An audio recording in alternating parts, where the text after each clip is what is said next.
नमस्कार.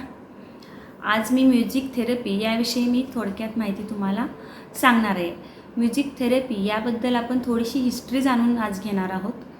सर्वप्रथम संगीत म्हणजे काय हे आपण पाहू. संगीत म्हणजे गीत, वाद्य आणि नृत्य यांचा त्रिवेणी संगम होय.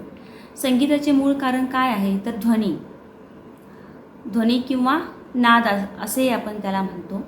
नाद हे दोन प्रकारचे आहेत, आहद नाद आणि अनाहत नाद. आहद नाद म्हणजे दोन वस्तू जेव्हा एकमेकाला आपटल्या जातात किंवा त्यांच्यामध्ये घर्षण होतं आणि त्यातून जो ध्वनी निर्माण होतो त्याला आहत नाद असे म्हणतात.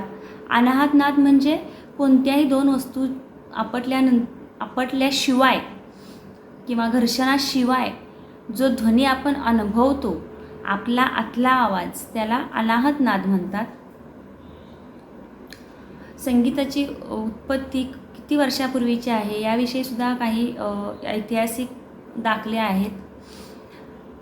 महादेवाच्या हाती डमरू, विष्णूच्या हाती शंख, सरस्वतीच्या हाती वीणा आणि सारी सृष्टी ज्याच्या नादाने, मधुर स्वराने तल्लीन होऊन जायची ती म्हणजे श्रीकृष्णाची बासुरी. यावरूनच आपल्या असं लक्षात येईल की संगीताचा हा अगदी दैविक काळापासूनच संबंध आहे. आपला आणि संगीताचा संबंध अगदी घनिष्ठ असा आहे. मिस्टर गल्फ इल मिल याने आपल्या the history of early music of India या पुस्तकामध्ये असं सांगितलं आहे की पाषाण काळामध्ये सर्व लोक हे भारतीयच होते आणि पाषाण काळामध्ये संगीत म्हणून एका दगडाचा उपयोग करण्यात आला. त्या दगडी वाद्याला अक्सा असे म्हणतात. हार्व नोटीस ह्या विद्वानाने असं सांगितले की संगीताचा जन्म हा इसवी सन पूर्व 8000 ते 9000 वर्षापूर्वीचा आहे. संगीताचा इतिहास पाहता त्याचे 4 टप्पे आपणाला पाहण्यात येतात. एक म्हणजे प्रागैतिहासिक इतिहास कालखंड जो 5000 ते इसवी सन पूर्व 3000, वैदिक युग इसवी सन पूर्व 3000 ते 11वी शताब्दी, मध्ययुग 11वी शताब्दी ते 18वी शताब्दी आणि आधुनिक युग 18वी शताब्दीपासून पुढे. संगीताचा प्राचीन काळी उपचार पद्धती म्हणूनच उपयोग करण्यात आला होता.